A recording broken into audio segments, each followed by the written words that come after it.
Idealvoyance.fr, coaching de vie spirituelle par téléphone, chat et email présente. Sud Radio, à votre écoute, 16h-17h, Alexandre Delovan.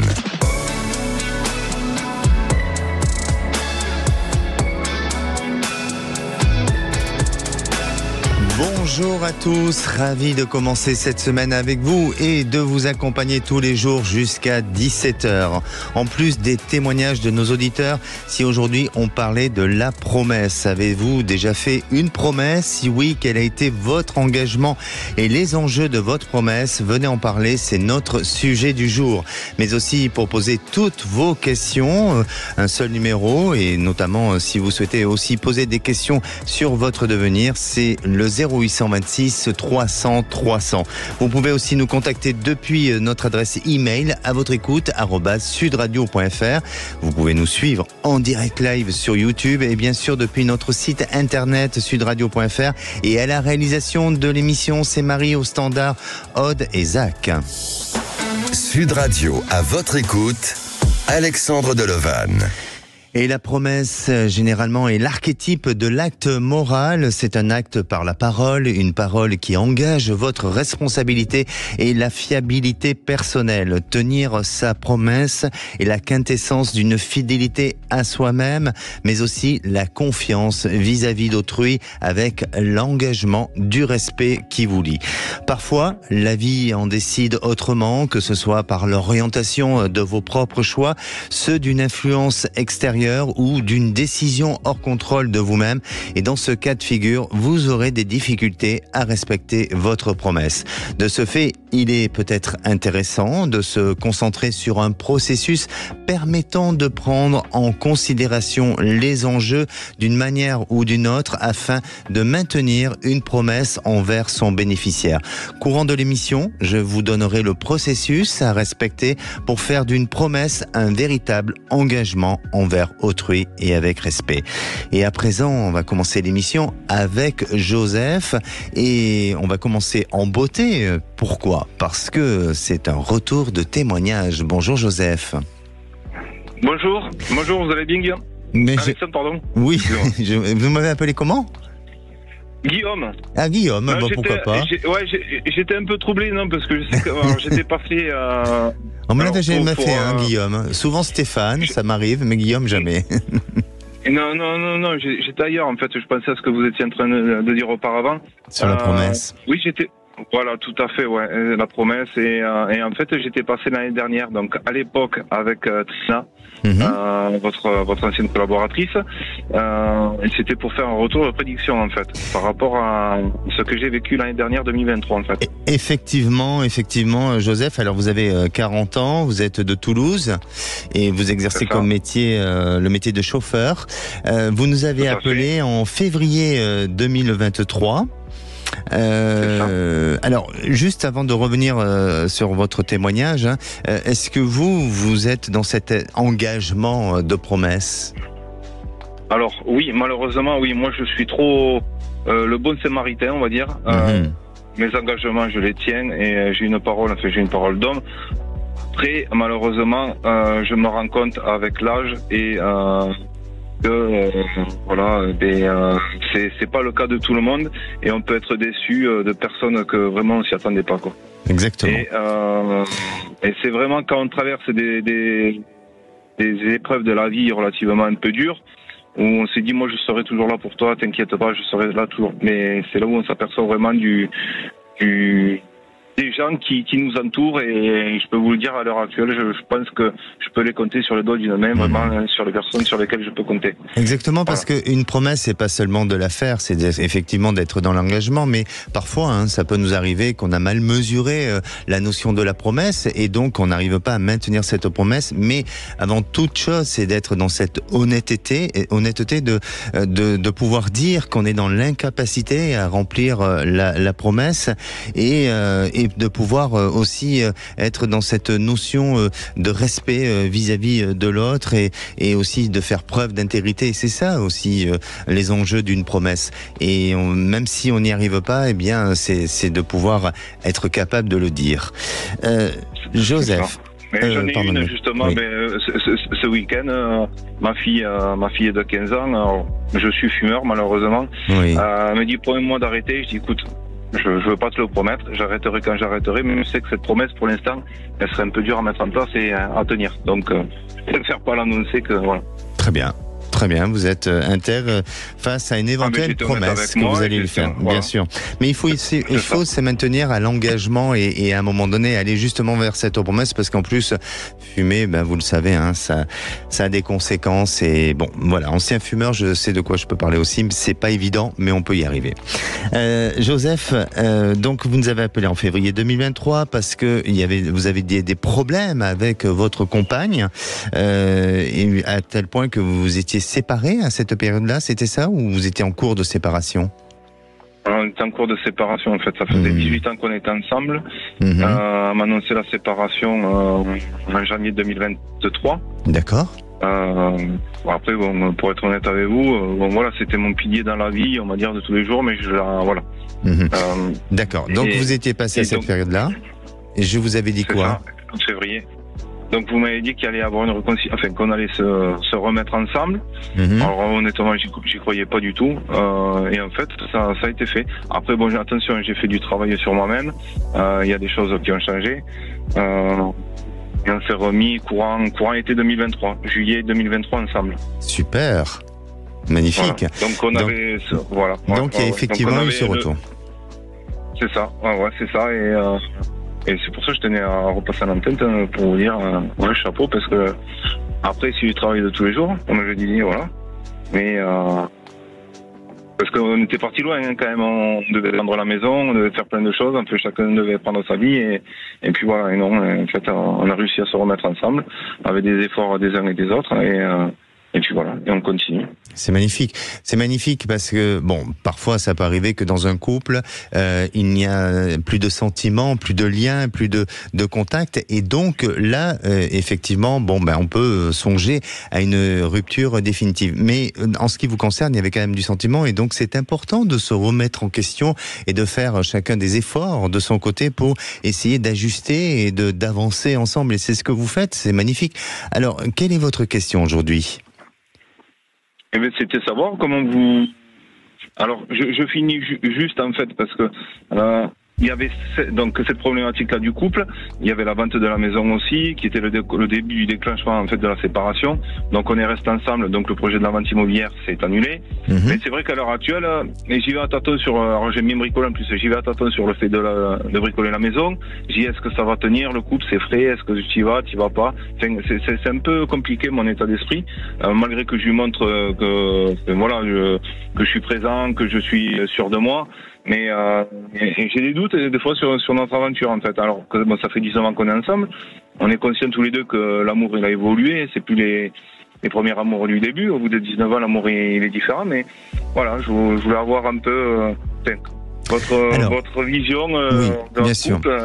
Moi, de ce que je ressens, Joseph, il faut pas vous épuiser tous les deux. C'est-à-dire que à la fois vous devez vivre votre couple autrement et différemment. Et je crois que votre compagne a peut-être souffert de certains sacrifices que vous avez fait pour essayer d'apporter un équilibre dans le couple. Mais ces sacrifices-là ont peut-être négligé la relation et ont peut-être eu un impact négatif sur la notion de la qualité de la relation dans laquelle votre épouse ou votre compagne aurait voulu avoir. Et je crois que ce qui est important aujourd'hui, c'est justement de privilégier cette qualité et en privilégiant cette qualité, c'est de ne pas trop s'infliger trop de choses et faire en sorte qu'à un moment donné, vous oubliez votre couple. Et aujourd'hui, il y a peut-être l'idée d'un changement de lieu, d'habitation, qui pourrait éventuellement se mettre en place, mais pour aller vers quelque chose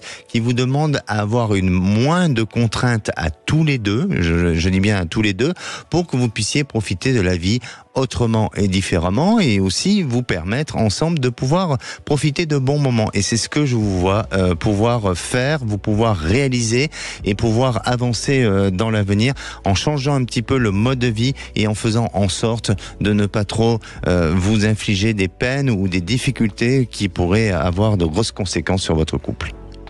D'accord ? D'accord. Mais ça va continuer, Okay. vous inquiétez pas, ça va continuer et à vous d'avancer main dans la main, Joseph, d'accord ? D'accord, très bien. Merci, n'hésitez pas à nous tenir au courant, prenez soin de vous. Entendu.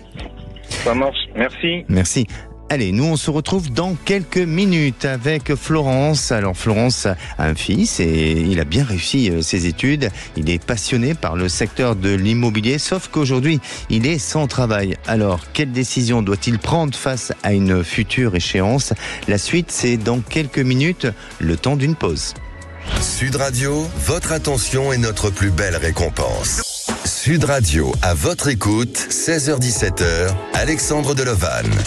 Et de retour sur Sud Radio, merci d'être à l'écoute de cette émission au programme l'engagement et les enjeux d'une promesse. Alors, avez-vous déjà fait une ou des promesses et quel a été votre engagement et vos enjeux face à une promesse ? Venez en parler à l'antenne, je suis à votre écoute au 0826 300 300. Et puis n'hésitez surtout pas aussi pour appeler, pour poser toutes vos questions concernant votre devenir. Je suis à votre écoute.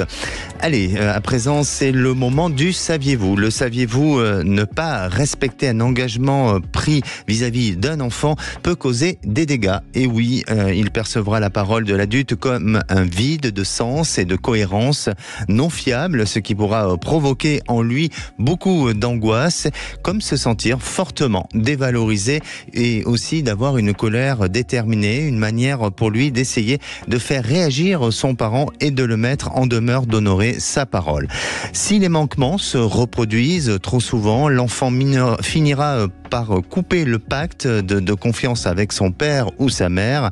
Une promesse est un engagement. Ne faites pas subir le manquement à votre enfant sans raison véritable et suffisamment justifiée. Et vous garderez à ce moment-là le titre du parent formidable. Et à présent, on écoute Florence. Bonjour Florence. Bonjour Alexandre, comment allez-vous ? Oh, je vais très bien en ce début de semaine. Et vous, Florence, comment allez-vous ? Eh bien, ça va, d'autant plus que je suis tout à fait d'accord avec ce que vous venez de dire. C'est pourquoi je ne dis jamais aux enfants « je te promets ». Il n'y a rien de leur dis, pire je te promets de faire un maximum. Exactement, parce qu'il n'y a rien de pire à un enfant de lui promettre des choses et de ne pas tenir, bien sûr. Et puis de se sentir un petit peu morveux lorsque le gosse vous dit tu m'avais promis. Exactement. Bon, voilà, alors, quand parfois, c'est une pizza, c'est bon, mais autrement, non. Voilà, mais parfois dans la vie, il y a des choses qui nous infligent à devoir ne pas tenir la promesse, mais dans ces cas-là, tout peut s'expliquer, tout peut se comprendre pour que l'enfant n'ait pas un parent qui soit face à lui un peu défaillant, enfin, qui lui paraisse un peu défaillant. Qui lui semblera défaillant. Qui lui semblera, exactement. Dans les parents. L'enchaînement est très bien trouvé, car je vous appelle au sujet de mon fils. Bon, c'est bien, vous enchaînez très bien, Florence. Vous êtes en train d'être maître de votre sujet, donc c'est super, on adore ça. Racontez-nous. Il a passé l'âge des promesses pour le Père Noël, mais justement, le problème, c'est le boulot. Oui. Alors, ça va presque faire 1 an qu'il est au chômage, et ça va. Et ça va. Oui, ça vous fait peur. Et il en a marre, et ça vous fait peur. Alors, ça lui fait peur à lui ? Non, c'est pas que ça me fait. Ce qui me fait le plus peur, finalement, c'est le côté qui commence à déprimer. Sans travail, bien sûr. Pour quelle raison il n'a pas de travail aujourd'hui ? Alors, il a été licencié. Vous savez, il est dans l'immobilier. Oui. Il était chez un promoteur et nous sommes sur la Côte d'Azur et il y a une crise immobilière réelle. Hein. Il y a plus de crédit, il y a plus de sous pour les particuliers qui veulent acheter et les banques ne veulent plus prêter. Donc il y a plus de clients et il y a plus de vendeurs. Mais alors, j'entends, et je ne suis pas le spécialiste de l'immobilier, bien entendu, mais est-ce qu'il y a réellement une crise ou est-ce qu'il y a une baisse de l'immobilier aujourd'hui ? Est-ce qu'il n'y a pas non plus... on sait que effectivement l'immobilier aujourd'hui est un peu touché, mais est-ce qu'on est vraiment dans une grosse crise ou est-ce que c'est tout simplement une baisse ? C'est quand même une crise un peu sévère. Par exemple, chez les notaires, il y a beaucoup moins de transactions. Et puis le matériel a tellement augmenté pour les promoteurs que ça augmente d'autant le prix des choses à vendre. Et là, ils étaient 8 vendeurs, je crois qu'ils en ont licencié 5 quand même. Hein. D'accord. Bon, effectivement, c'est pas mal. C'est pas mal. Et il a combien d'années d'expérience, votre fils ? Oh, il y en a bien 7-8. Hein, 7-8. Est-ce qu'il a des projets, mis à part retrouver... Justement, oui, voilà. Absolument. Alors, il aimerait rester dans ce milieu immobilier, mais plus du tout pour la négociation, la vente. Et il s'aperçoit que, dans le fond, il en a un petit peu marre de faire un peu pas le battleur, mais enfin un petit peu. Il aimerait apprendre la gestion, être syndic. Bien, très bien. Donc ça lui est peut-être profitable cette période-là pour en finir. Justement, oui. Il a essayé il a tiré énormément de sonnettes, disant que de toute façon il était débutant, donc il ne peut pas être trop gourmand au niveau salarial. Mais ils sont très intéressés, c'est formidable. Bah oui, qu'est-ce que ça serait bien de vous avoir. Et puis c'est tout, voilà. Il n'y a pas de suite. Il n'y a pas de suite. Alors, pour moi, il faut qu'il aille dans ce sens-là, peut-être d'améliorer et de compléter ses compétences par le biais d'une formation. Et effectivement, je crois que les choses n'arrivent jamais par hasard. Si aujourd'hui il se retrouve face à une difficulté, parce qu'il est quand même face à une difficulté, et peut-être à la fin d'un cycle, c'est qu'il doit entreprendre autre chose différemment, peut-être pas pour autant devoir bannir ce métier et changer complètement, mais peut-être de revoir son orientation et de se donner d'autres possibilités, et puis aussi d'ouvrir plusieurs champs d'action au niveau de la prospection professionnelle, c'est-à-dire de continuer tout ce qui touche à ce qu'il faisait auparavant en tant que négociateur, et puis aussi aujourd'hui d'aller vers quelque chose qui va compléter ses expertises, son expérience professionnelle et lui permettre d'ouvrir les possibilités sur autre chose. Et vraiment, la situation va se débloquer pour lui. Donc, mais en restant dans ce milieu quand même. Oui, en restant dans ce milieu. Oui, effectivement, en restant dans ce milieu. Moi, vraiment... Et j'entends ce que vous dites, Florence, et je ne vais pas contredire les choses, et je n'ai pas, comme je vous dis, la connaissance suffisante. Mais attention qu'à un moment donné, on ne s'alimente pas uniquement que sur des faits, certes, mais aussi que sur des croyances, dans le sens de dire ah oui, c'est la crise, alors on peut pas y arriver, tout ça. Il y a des gens dans l'immobilier aujourd'hui qui vendent encore et qui font et qui arrivent à s'en sortir et qui arrivent à fonctionner. Donc, il faut pas rester sur cette notion de croyance de dire que là, il n'y a plus rien, il n'y a plus de possibilités. Oui, on est dans une réalité... Ah oui, en ce moment, c'est une période extrêmement difficile. On est dans une période difficile, dans une véritable réalité de problèmes ou de difficultés. Mais en ce qui concerne votre fils, vous verrez qu'à partir du mois de juin de cette année, eh bien, il y a un renouveau, ça redémarre pour lui, il y a quelque chose de bon et de positif, et il aura une opportunité au sein d'une structure qui sera liée peut-être à de la vente, de la négociation, mais aussi à tout ce qui touche à la voie dans laquelle il peut aller et de faire une formation pour justement peut-être être dans cette notion de gestion. Et je le vois évoluer comme ça. D'accord. Donc je peux remiser mes angoisses et mes mauvaises nuits. Exactement, ou sur autre chose, peut-être savoir si sur votre balcon ou dans votre jardin, les plantes ne vont pas geler encore jusqu'au mois de mai. Voilà, vous pouvez vous angoisser. Bon, allez, enlevez-vous de cette angoisse-là, ne soyez pas soucieuse, et pour moi, votre fils... c'est un métier qui est très difficile. Vous ne vendez pas, vous ne mangez pas, c'est aussi simple que ça. Et oui, complètement. Mais il va s'en sortir, votre fils, parce que c'est sa vocation. D'accord ? Oui, bien, je vous remercie, Alexandre, et je vous souhaite une bonne semaine puisque nous la démarrons ensemble. Mais je vous remercie, je vous embrasse. Merci, au revoir. À présent, c'est à vous pour poser toutes vos questions, qu'elles soient sentimentales, professionnelles ou bien sûr sur d'autres sujets. Un seul numéro, 0826 300 300. On se retrouve dans un instant avec Doriane. Alors Doriane a des soucis avec son appartement concernant des problèmes d'humidité, des fuites. Elle a fait faire plusieurs expertises et son dossier n'avance pas très bien. Elle n'arrive pas à voir le bout du tunnel de cette histoire. Vais-je pouvoir l'aider ? On en parle juste après le temps d'une pause. Sud Radio, à votre écoute, 16h-17h, Alexandre Delevanne. Sud Radio, à votre écoute, 16h-17h, Alexandre Delevanne. Et de retour sur Sud Radio, il est bientôt 16h30. Bienvenue à tous ceux qui nous rejoignent. Je suis à votre écoute au 0826 300 300. Vous pouvez nous suivre en direct depuis notre site sudradio.fr et bien sûr sur le live YouTube, sans oublier de télécharger notre application.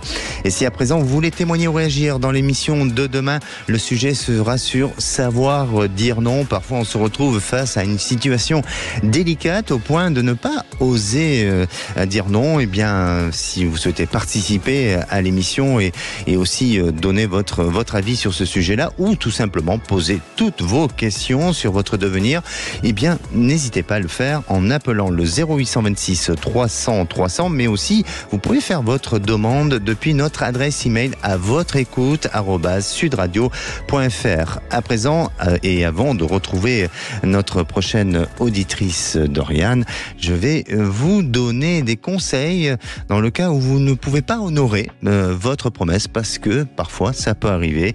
En cas d'échec, excusez-vous et trouvez une autre solution au lieu de tout abandonner ou de vous mettre dans tous les étapes pour ne pas avoir respecté vos engagements. Prenez en considération d'autres obligations qui pourraient à nouveau vous empêcher de le faire dans le délai prévu, et sachez mesurer justement les risques de ce que vous ne pourriez pas honorer à l'avenir pour ne pas répéter la même erreur. Et vous verrez que le bénéficiaire, eh bien, peut vouloir peut-être vous pardonner ou vous excuser. Après, chacun donne son avis à ce sujet-là. Et à présent, j'accueille Doriane. Bonjour Doriane. Oui, bonjour Alexandre. Bienvenue sur Sud Radio. Je vous remercie de m'accueillir. Ben c'est un plaisir de vous accueillir. Alors Doriane, vous avez 47 ans. Et oui. Déjà, vous savez, ça avance, la vie. Oui, ça avance vite. Voilà. Et vous êtes de Lyon et vous travaillez dans l'aide à la personne. Tout à fait. Bien. Alors, Doriane, est-ce que vous avez déjà, je pense, vous avez déjà donné des promesses, et est-ce que vous les avez tenues, vos promesses, ou pas ? Bon, tout dépend quelles promesses. Tout dépend lesquelles. On va pas aller dans l'intimité, on va pas aller trop dans l'intimité. Voilà, tout dépend si c'est des grandes ou des petites promesses. Mais en général, oui, j'essaie de me tenir à ce que je dis et ce que je dois faire envers les autres. D'accord. Bon, en tous les cas, vous essayez d'être inter et honnête avec vous-même et envers les autres. C'est ce que vous voulez dire, c'est ça ? Ce que je veux dire, c'est que la loyauté, je pense que c'est très important. Important. Exactement, c'est ce qui nous permet de se sentir peut-être plus léger aussi face aux autres et envers autrui aussi. Alors Doriane, vous nous contactez pour une affaire pour votre appartement, votre habitation. Racontez-nous un petit peu ce qui s'est passé depuis le début et où c'est que vous en êtes aujourd'hui par rapport aux problèmes que vous rencontrez du voisinage et autres. D'accord. Donc en fait, tout a commencé en mai 2020, à mon retour au confinement. Je suis rentrée à mon domicile, ça sentait l'humidité, et le mur de la chambre d'une de mes filles, sur 1 mètre, la peinture était complètement éclatée. Et le mur du salon aussi était un peu humide. Donc j'ai fait intervenir les assurances qui ont fait une recherche de fuite, et il s'est avéré que c'était la bonde de la baignoire qui avait une fuite. Donc cette chose a été réparée, en sachant que le mur de ma fille, qui était complètement éclaté, n'avait aucun rapport avec l'endroit où se situait la baignoire. Donc ça a été réparé, et en fait par la suite il s'est avéré que ça s'est propagé dans l'appartement sur d'autres cloisons. Donc j'ai demandé une autre expertise aux assurances, donc l'assurance de mon propriétaire et la mienne. En tout, il y en a eu 3 jusqu'en 2023. Oui. Les experts m'ont dit clairement de déménager, chose qui n'est pas évidente. Mon propriétaire est complètement dans le déni. Donc j'ai décidé au mois de juin l'année dernière de prendre un avocat en fait et d'entamer une procédure. Donc à ce jour, on a fait une demande d'expertise judiciaire qui va commencer la semaine dernière et qui va être assez longue apparemment. De plus, depuis octobre, en fait, j'habite un 5 corps de ferme qui a été rénové avec des appartements. Donc, il y a juste un étage. Et chez mes voisins du dessus, un matin, je me suis levée et j'ai vu que mon plafond de salle de bain était mouillé. Oui. Donc, je suis allée voir les locataires qui venaient d'emménager. Les propriétaires des locataires ne veulent rien faire. Donc j'ai vu avec le syndic s'ils pouvaient faire quelque chose. Ils ont demandé une recherche de fuite où ils ont envoyé la facture à la propriétaire du dessus. Et la propriétaire du dessus en fait ne veut pas nous communiquer son numéro d'assurance. Donc maintenant je prends l'eau par le bas et par le haut. Compliqué tout ça, hein, oui, compliqué.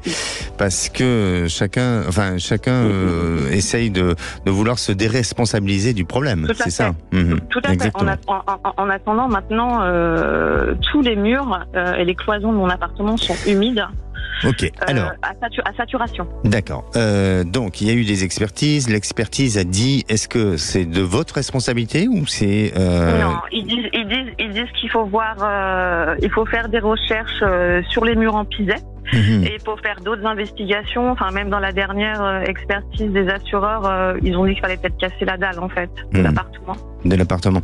Parce que pour moi, alors, bien entendu, et là aussi, je ne suis pas expert dans l'immobilier et dans les assurances non plus, mais de ce que je ressens, de ce que je peux percevoir, c'est qu'il y a une problématique extérieure et notamment peut-être qui est à la charge de certains copropriétaires ou de voir avec un syndic. Il y a quelque chose extérieur sur lequel aujourd'hui, ce n'est plus de votre contrôle et de votre maîtrise, malheureusement, c'est celle du propriétaire et du syndic et de la copropriété dans sa globalité. Vous voyez, donc maintenant. Effectivement, vous ne pouvez pas vivre dans un appartement un peu insalubre ou en tous les cas qui crée des risques au niveau de la santé. Et ça, il faut vraiment défendre votre position et aller jusqu'au bout de la procédure. Mais il faut peut-être, je dirais, rendre le propriétaire responsable de son inactivité, de son silence et peut-être le condamner un peu par rapport à ça parce que c'est pas normal, c'est pas logique et aujourd'hui vous subissez et ça peut avoir des dommages collatéraux aussi.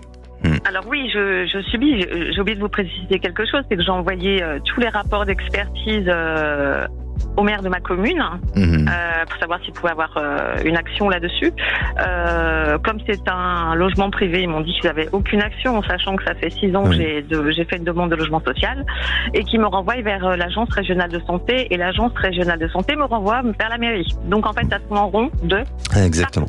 Alors oui, je pense que ça va se régler. Les choses vont se mettre en place parce que, je vous dis ça pourquoi ? Parce que vous êtes dans une année, et moi là je regarde par rapport à votre date de naissance, vous êtes dans une année où au niveau de la justice, il y a des choses qui s'ouvrent et qui se mettent en place et puis il y a un travail, je dirais peut-être de par votre avocat qui va agir et qui va être efficace et puis qui sera lié à la responsabilité, comme je vous disais, du propriétaire et peut-être aussi de la copropriété en elle-même.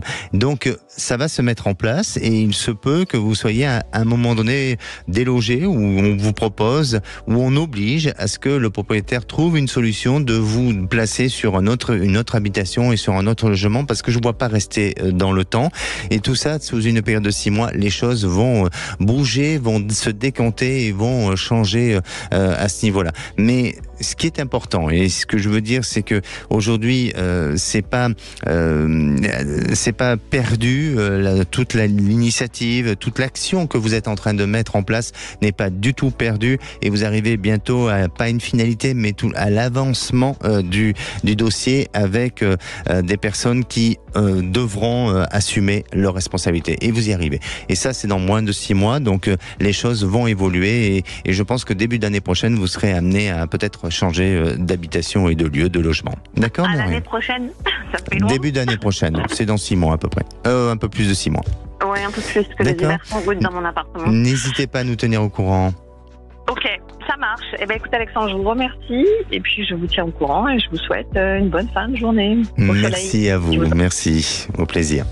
Allez, avant de retrouver notre prochaine auditrice, Claire, je vais vous donner les clés à identifier pour respecter l'engagement d'une promesse en vous posant les questions suivantes. Donc, il s'agit, est-ce que j'ai compris ce que je viens de promettre?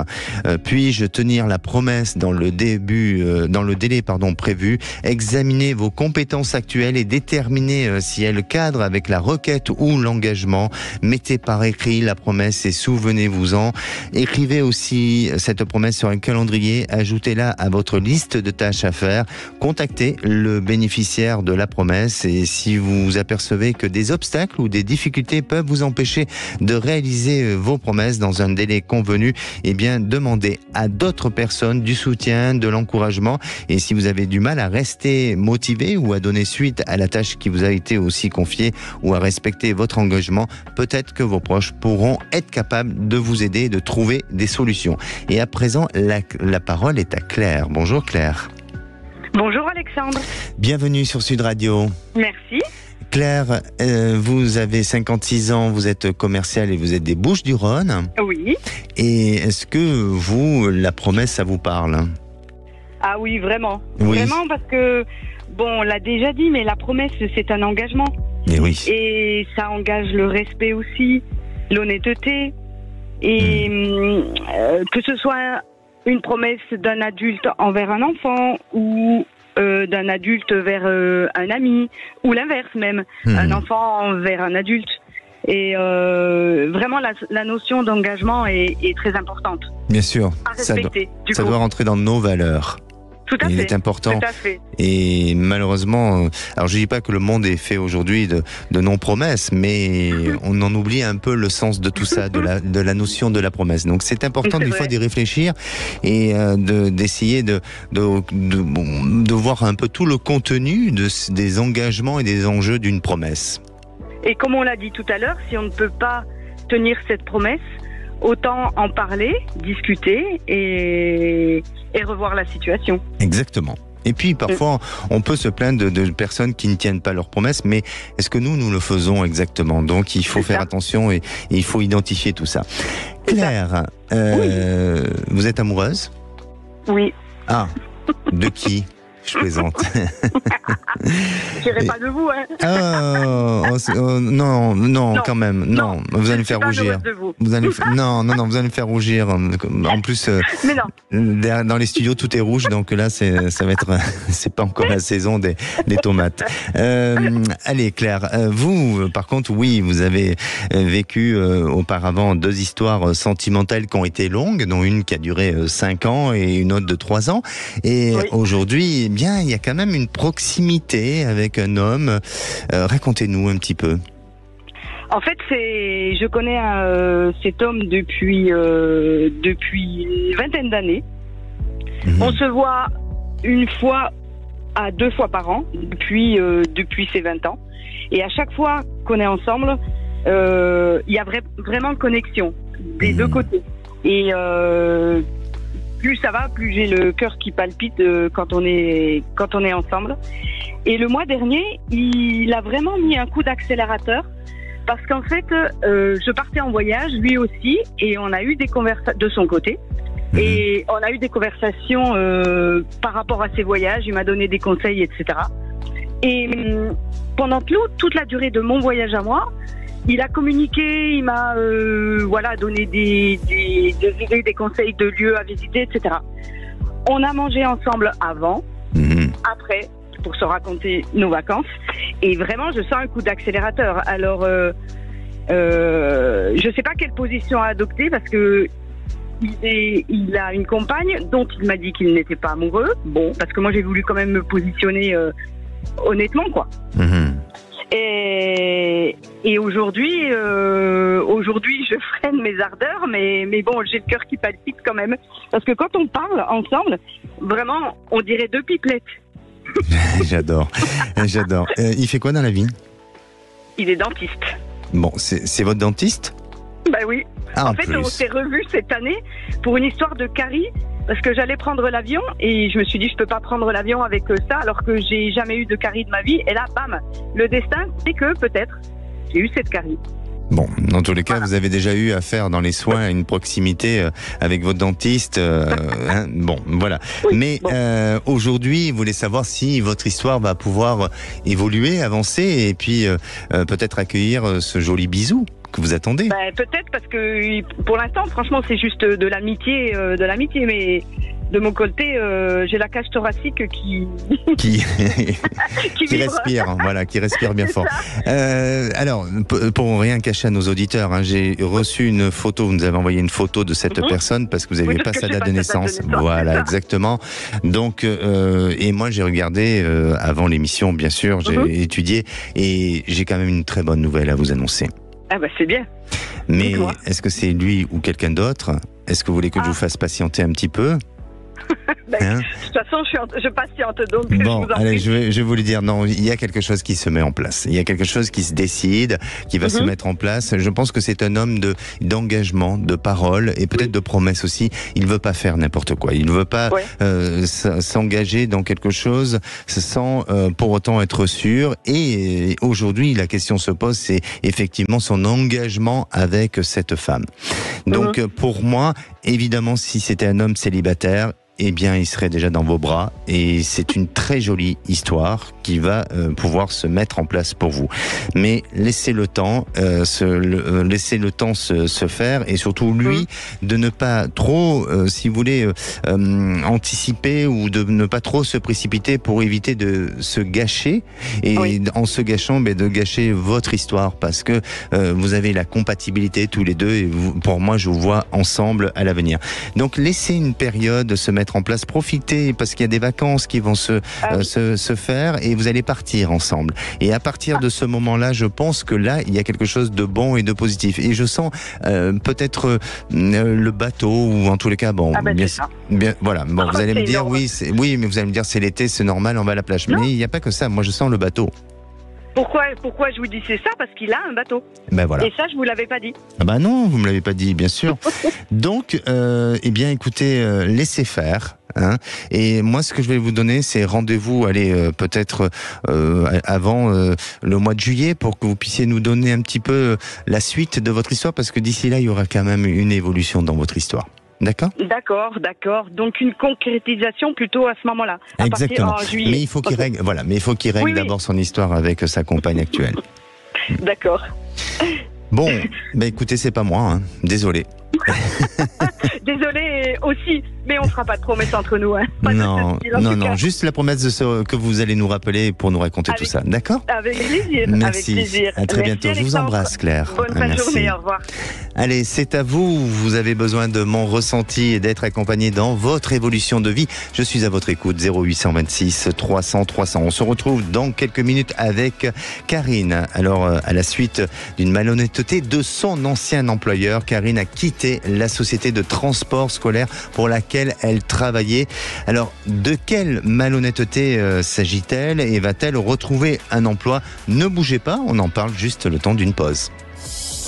Sud Radio, à votre écoute, Alexandre Delevanne. Sud Radio, à votre écoute, 16h-17h, Alexandre Delevanne. Et de retour sur Sud Radio pour cette dernière partie avant de retrouver les vraies voix présentées par Philippe David et Cécile de Minibus. Il vous reste encore quelques minutes pour passer à l'antenne et notamment à l'émission À votre écoute. Et la parole est à Karine. Bonjour Karine. Bonjour Alexandre, comment allez-vous? Je vais bien, bienvenue sur Sud Radio Karine. Merci. Karine, vous êtes de Brassac dans le Tarn. Oui, c'est ça. Et depuis 3 mois, vous êtes à la recherche d'un emploi. Voilà, effectivement. Et vous avez vécu, comme vous l'avez dit, hein, vous avez vécu une malhonnêteté par votre ancien employeur. Qu'est-ce qui s'est passé exactement? Eh bien, en fait, tout simplement, des promesses n'ont pas été tenues. Ah ben, c'est le sujet du jour, la promesse, voilà, justement. Donc justement, ça tombait bien parce que justement, c'est dû à des promesses qui n'ont pas été tenues. Et pour moi, quand on tient une promesse, pour moi, c'est un engagement. Et cet engagement, en fait, pour moi, est un gage de confiance qu'on peut avoir envers la personne. Bien sûr, envers soi-même et envers la personne, évidemment. Voilà, c'est ça. Donc pour moi, si si on donne confiance, si on, comment dire, on donne sa parole, avant de la donner, on doit tourner cette fois sa langue dans sa bouche avant de pouvoir s'engager. Parce que pour moi, c'est vraiment important l'engagement. Alors, rassurez-vous. Et aussi un gage d'honnêteté. Rassurez-vous, généralement, je sais tenir ma promesse, mais par contre, tourner 7 fois la langue dans ma bouche, ça, j'arrive pas à le faire. J'ai du mal. Bon, mais en tous les cas, quelle est la problématique et qu'est-ce qui n'a pas tenu comme engagement votre employeur? Sur sur les termes de mon contrat, tout simplement. D'accord. Donc, il n'a pas respecté votre contrat, tout simplement. Tout à fait. Son engagement oral, voilà, c'est ça. Et écrit exactement. aussi, écrit. Donc, la loi peut agir dans ce sens-là, non? C'était un peu plus compliqué que ça, donc et puis c'est très très long. Oui. Et franchement, ça ne valait pas la peine que je me fatigue. D'accord. Quelle a été l'issue? Ça a été une rupture conventionnelle? Ça a été quoi? Rupture conventionnelle. Ok. Voilà. Aujourd'hui, vous êtes sans emploi. Vous êtes dans le secteur, c'est du transport dans lequel vous êtes. Oui. D'accord. Tout à fait. Et quelle est votre question, Karine? Eh bien, en fait, avant de faire ma rupture de contrat conventionnel, j'avais donc passé des tests d'embauche pour une régie de transport. Les tests se sont très bien passés et jusqu'à l'heure d'aujourd'hui, je suis toujours dans l'attente d'un appel pour avoir ce poste. Voilà. Bon, à la fois 3 mois, ça peut paraître très long et à la fois c'est très vite, ça passe vite.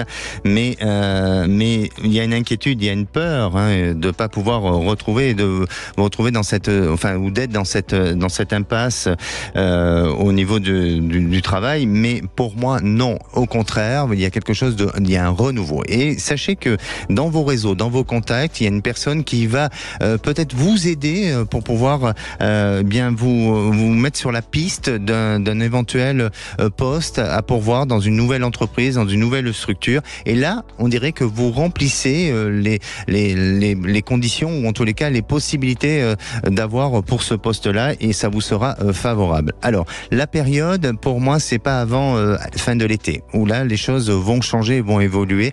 Et vous verrez qu'à cette période-là, on va dire que peut-être à la rentrée 2024, eh bien, là, vous êtes dans un renouveau et dans un changement. Donc, ne perdez pas espoir, continuez, foncez et faites parler de vous et n'hésitez pas à faire parler, ou en tous les cas, à faire marcher votre réseau. D'accord, Karine? D'accord. Donc, pour vous, ça sera plus dans le même domaine? Non, du tout. Ça va être, ça peut être dans un secteur un peu similaire, mais pas tout à fait dans le transport. D'accord? Ah, d'accord. Merci. N'hésitez pas à nous tenir au courant. On arrive en fin d'émission, Karine. Mais en tous les cas, soyez rassurés. Pour moi, vous allez sortir de cette fragilité-là. D'accord. Merci beaucoup, Alexandre. À bientôt. Merci. À bientôt. Merci bien. Au revoir. Et pour conclure, je dirais, les promesses tenues construisent et engagent la confiance. Eh bien, moi, la promesse, c'est de vous dire de vous souhaiter une bonne soirée, de vous dire à demain. Demain, le sujet sera savoir dire non. Et vous, est-ce que vous osez dire non? Venez en parler à l'antenne. Et la place, c'est aux vraies voix. Bonsoir, Philippe David. Bonsoir, Alexandre Delovan. Au menu des vraies voix à 17h30, Bruno Le Maire fait le buzz depuis ce week-end, puisque le ministre de l'économie et des finances plaide pour la fin de l'État-providence dans son nouveau livre à la voix française. Alors on vous pose cette question: faut-il en finir avec la France assistée? Est-ce que vous pensez qu'il y a trop d'aide sociale? Est-ce que vous pensez qu'aujourd'hui la dette est trop élevée et qu'on ne peut plus subventionner le modèle social français? Ou vous pensez exactement le contraire? On attend vos appels au 0826 300 300. Notre expert sera Sylvain Bersinger, chef économiste chez Asterès. À 18h35, bien que 2027 soit dans 3 ans, l'élection présidentielle n'a jamais été autant au cœur des débats, notamment Bruno Le Maire, qui fait quasiment une déclaration de candidature. Et on vous pose cette question: les politiques sont-ils obnubilés par la présidentielle? C'est dans 3 ans. Et est-ce que vous trouvez ça normal qu'on ne parle déjà que de ça, puisqu'Emmanuel Macron ne peut pas se représenter? Ou est-ce que vous pensez que c'est les enjeux, les hommes et les femmes ont des ambitions, on doit en parler? Appelez-nous au 0826 300 300. Notre expert du jour sera Nicolas Corato, président du think tank Place de la République. Nos vraies voix du jour: Philippe Bilger, Tom Conan et Elisabeth Lévy. Bonne émission. Sud Radio, à votre écoute, 16h-17h, Alexandre Delovan. Avec idéalvoyance.fr, coaching de vie spirituelle par téléphone, chat et email.